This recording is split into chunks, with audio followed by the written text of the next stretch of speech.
네, 수도권 이슈를 심도 있게 짚어보는 수도권 인사이트 시간입니다. 수도권의 모든 곳을 통계를 통해서 알아봅니다. 리서치 배종찬 본부장님 모셨습니다. 안녕하십니까? 안녕하십니까? 네. 얼마 전 그 대통령 신년 기자회견을 했는데 이 통일은 대박이다. 그래서 뭐 어느 저기서는 통일하면 대박 이렇게 구호도 외친다 그러던데 네. 통일은 대박이다. 이 통일 관련 분야에서 좀 리서치를 하신 게 계시죠? 신년 초에 이 대박이라는 단어가 뭐 엄청 유행하고 있습니다.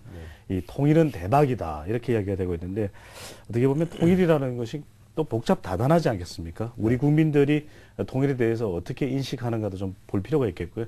어떻게 보면 이 통일이라는 것이 이 오랫동안 분단되어 있던 이것이 합해져지는 그런 통일이기 때문에 상당히 좀 차분한 준비도 필요해 보입니다. 네. 네.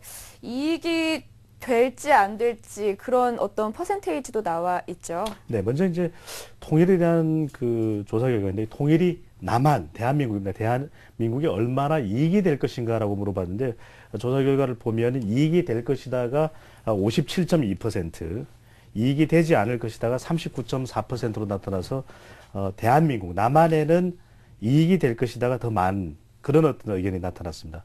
그래서 이익이 될 것이다가 더 높게 네. 나타났다는 것입니다. 네. 네, 이익이 될 거란 답변이 조금 더 많은데 그러면은 국가적으로 그 도움, 즉 대박이 된다고 보는 이유가 있을까요?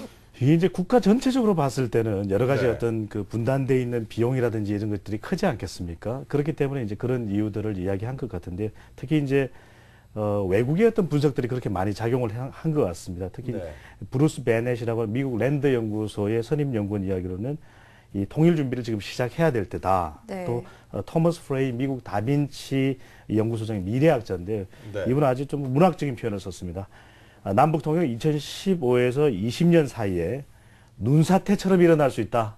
15년에서 네. 얼마 안 남았네요. 예, 한국은 지금부터 무엇을 할지 생각해야 된다. 이런 이야기들이 쏟아지고 있기 때문에 네. 또 하나는 이제 그 통일이 되면은 이 북한의 풍부한 노동력을 활용할 수 있다. 이런 경제적인 측면이죠. 이런 부분들이 네. 이제 이야기되면서 이 통일 한국이 가지는 어떤 위상이 더 커질 것이다는데 대체적인 의견은 이 조사 결과에도 나왔지만 국제적 위상이 네. 통일 한국이 강화될 것이라는 의견이 10명 중 7명이 조금 넘는 숫자였습니다. 72.7%로 이 국제적 위상에 점수를 주는 그런 어떤 조사 결과였습니다. 국제적으로 우리 대한민국의 네. 위상이 높아진 경제적인 이유도 상당히 있지 않아요? 실제 있습니다. 통일이 되면 뭐 산업자본하고 금융자본도 좋을 거고요. 특히 이제 국제적 위상이 늘어난다라는 것은 연구 결과에 의하면은 이 수출품 가격이 약 한 10% 정도 네. 올라간다라는 그런 설명이 있고요. 그러면 이건 상당한 큰 차이를 만들어내거든요. 제품의 가격 자체가 10% 이상 더 비싸게 팔 수 있다. 국가적 위상이 올라갔기 때문에. 또 국가적 하나는 위상이 브랜드가 올라가니까. 그렇습니다. 네. 또 하나는 이제 통일한 5년 이후에는 이 국가 신용 등급도 올라갈 것이다. 그래서 이 국제 신용 평가사 중에 한 곳인 피치의 어떤 결과를 보면은 분석을 네. 보면은 현재는 우리가 AA- 국가 등급이거든요. 그래서 한국이 사우디아라비아 같은 AA-인데 통일되고 난 5년 뒤면은 AA+가 될 거다. 이런 어떤 분석 결과를 연구 결과를 내놨거든요. 그러면 같은 신용 등급에 있는 나라가 영국, 프랑스, 홍콩 이런 뭐 인류 선진국들과 어깨를 나란히 하게 될 것이다. 네. 이런 결과를 내놓으면서 통일에 대한 어떤 장밋빛 청사진을 이렇게 제시하고 있는 그런 아니, 상황입니다. 경제적으로도 상당히 이익이 되는 거 아니에요? 우리는 신용등급 말씀하셨는데. 우리나라는. 그렇습니다. 그래서 이제 통일이 필요하다라고 하는 생각하는 이유의 그 개별 이유들을 물어보면은 네. 경제가 발전될 것이다. 글쎄 말이에요. 이런 예. 의견이 30.6%로 가장 높았는데요. 1994년에 이 서울대학교 통일연구원의 조사 결과를 보면 그 당시만 하더라도 이 경제 발전에 대한 이유는 20여 년 전 아니겠습니까? 네. 20여 년 전에 똑같은 조사 결과를 보면은 이 경제 발전에 의한 이유가 14.2%에 그쳤거든요. 네. 근데 30%로 이렇게 확대됐다는 점. 그 다음에 민족이 재결합된다라는 의미가 있다라는 것이 통일이 필요한 이유 26.3%. 그 다음이 전쟁이 방지될 것이다. 네. 이 어떤 전쟁의 위협으로부터 이 해소되는 것, 전쟁의 위협이 해소되는 것도 25.1%로 큰 이유가 되는 것으로 이게 많이 나타났습니다. 옮겨갔군요. 민족 재결합에서 경제 발전으로 많이 시대가 바뀌면서 옮겨간 거네요. 그렇습니다. 20년 전만 하더라도 이제는 갈라진 한민족이 하나로 네. 합해진다는 데서 어떤 역사적인 의미를 크게 뒀던 반면에 지금은 그 외국의 유명 연구소의 분석에도 나왔듯이 경제적으로 네. 도움이 된다. 바로 이러한 분석 때문에 아마도 이 신년 초에 여러 어떤 그 이야기들이 통일은 대박이다. 네. 이런 의견이 나왔던 것으로 보여집니다. 네, 이렇게 국가적 차원에서 봤을 때는 대박이라고 볼 수 있겠는데 그러면 국민들 개개인적으로 봤을 때는 어떨까요? 김행크께서는 어떠신지요? 글쎄요, 뭐 통일이야 전 됐으면 좋겠다라고 생각하는 주이긴 한데요. 네, 국가 전체적으로 보면은 분명 통일이 더 이익이 될 것이라는 그런 여론조사 결과도 소개를 해드렸었는데 네. 자신, 바로 개인에게는 이익이 될 것이라는 질문에 대해서 이익이 되지 않을 것이라는 응답이 더 높게 나타났습니다. 66.3%, 응답자 10명 중 6명이 넘는 응답자가 이익이 되지 않을 것이라고 응답을 했고요. 네. 이익이 될 것이라는 응답은 30.9%에 그쳤습니다. 국가, 그거 어떻게 봐야 되나요? 국가 이익과 그럼 개인 이익가 다르다? 좀 그냥 이렇게 사는 게 편하다, 뭐 그렇게 봐야 되는 거예요? 개인의 경우에는 이번 조사 결과를 조금 추가적으로 분석을 드리면은 이 어떤 이유에서 그러냐라고 물어봤더니 20대와 30대의 경우에는 네. 특히 20대입니다. 네. 65.3%가 주변에 반드시 통일을 할 필요가 없다는 사람이 많다라고 응답을 했다는 것이거든요. 30대도 주변에 반드시 통일을 할 필요가 없다라고 하는 사람이 많다라는 의견이 52.6%. 네. 이제 40대부터는 통일을 해야 된다는 의견이 더 많다라는 것이거든요. 네. 그 이야기는 뭐냐면 특히 통일이 될 경우에 단순히 통일이 된다라는 의미 외에도 상당한 부담이 된다라는 것이거든요. 왜냐하면은 이 갈라졌던 민족이 하나로 합해지면서 여러 가지 경제적 비용도 부담이 되지 않겠습니까? 그렇겠죠. 그러면 예. 그런 엄청난 비용을 뭐 수십 년간 들어갈 비용을 바로 20, 30대가 부담을 해야 된다는 이것이 아마 결정적인 어떤 것으로 좀 자, 그럼 작동하는 지역별로 좀 살펴볼까요? 서울 지역 궁금한데요. 서울 지역은 어떻습니까? 네, 서울 지역을 살펴봤더니 네. 서울의 경우에는 이 통일에 대해서 빨리 이루어져야 된다는 의견이 13%, 네. 그다음에 10년 후쯤 좀 점진적으로 이루어졌으면 좋겠다라는 의견이 64%로 나타났고요.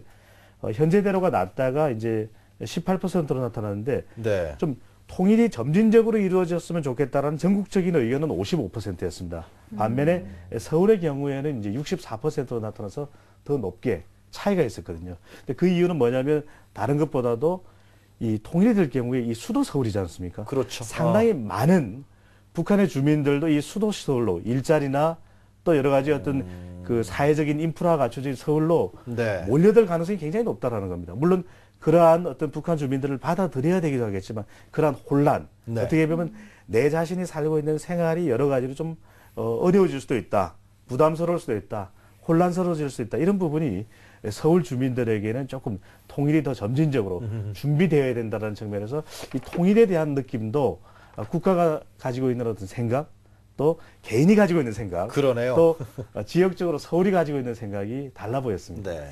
그럼 국가와는 다르게 이제 개인이 봤을 때는 뭐 통일이 필요하지 않다라고 보는 이유가 또 있을 것 같아요. 네, 불필요하다고 생각하는 이유인데요. 또 20년 전에 조사 결과 비교를 해보면 아무래도 이런 경제적 부담, 개인에게 다가오는 그런 경제적 부담이 큰 이유로 풀이됩니다. 네. 이 그냥 평화 교류하며 살면 된다, 이런 경우가 31.4%로 나타나고요. 아무래도 이질감도 상당히 크지 않겠습니까? 네. 오랫동안 이렇게 갈라져 있었기 때문에 어떤 그 이해하지 못하는 그런 어떤 문화적인 그렇겠죠. 내용들이 있을 때고 예. 경제적 부담감이 29.2%로 그 다음이었지만 상당히 작동을 하고 있었습니다. 네. 그 다음에 이제 사회적 혼란이 증가될 수 있다는 거 앞서 말씀드렸던 대로 이런 것들이 조금 이 통일이라는 것이 국가적으로는 왠지 좋은 것 같으면서도 개인적으로는 좀 찬찬히 네. 들여다보면서 이성적으로 대비해야 되는 거 아닌가라는 네. 생각을 갖게 만드는 것 같습니다. 자, 그렇다 그러면은 이게 통일 비용 얘기도 사실상 나오는데 우리 시민들이, 국민들이 느끼는 개인의 부담금이라 그럴까요? 그게 어느 정도로 산정할 수 있을 것 같아요? 개인으로 환산시킨다. 유엔크께서는 한 달에 네. 얼마 정도를 통일과 관련해서 별도로 부담을 저는 하실 수 한없이 있을 쓰고 것 싶은데요. 네, 아마 이제 개인의 어떤 그런 어떤 또 의지, 네. 의식에 따라서 다르겠습니다만 국가 전체적으로는 물어봤습니다. 2012년 최근의 조사인데요. 부담하고 싶지 않다는 의견도 31.6%로 나타났습니다. 꽤 많네요. 예, 현대경제연구원의 분석인데요, 결과인데 상당히 이것도 어떻게 보면 개인적으로는 부담이 된다라는 부분이고 연 1만 원 이하 정도가 가장 높은 의견인데 35.6%. 우리가 생각할 때는 액에게 1만 원, 만 원 이하 그럼 몇천 원 단위 생각하실 수 있는데 개인 하나하나 따져보면 상당히 이 통일 비용이 부담된다는 것이고요. 2만 원에서 10만 원 이하까지 부담할 수 있다는 이유가 비율이 26.5%.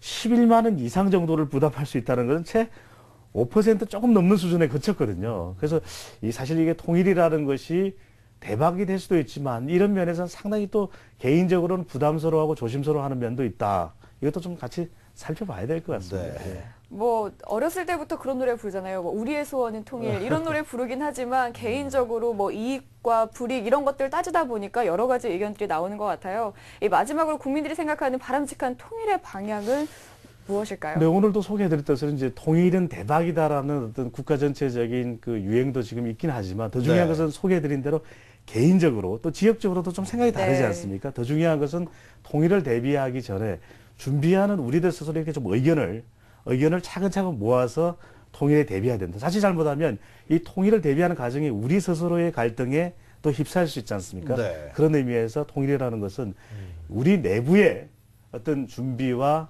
어떤 태도, 인식의 어떤 준비가 네. 우선적으로 필요하다 이렇게 보여졌습니다. 통일은 대박인 건 분명한데요. 그 나아가기 위한 과정 이런 부분들이 상당히 어렵고 차분하게 또 점진적으로 진행해야 되지 않을까 그런 생각도 좀 드는 것 같습니다. 그렇습니다. 네, 오늘 말씀 잘 들었습니다. 감사합니다. 감사합니다. 네, 지금까지 배종찬 본부장이었습니다.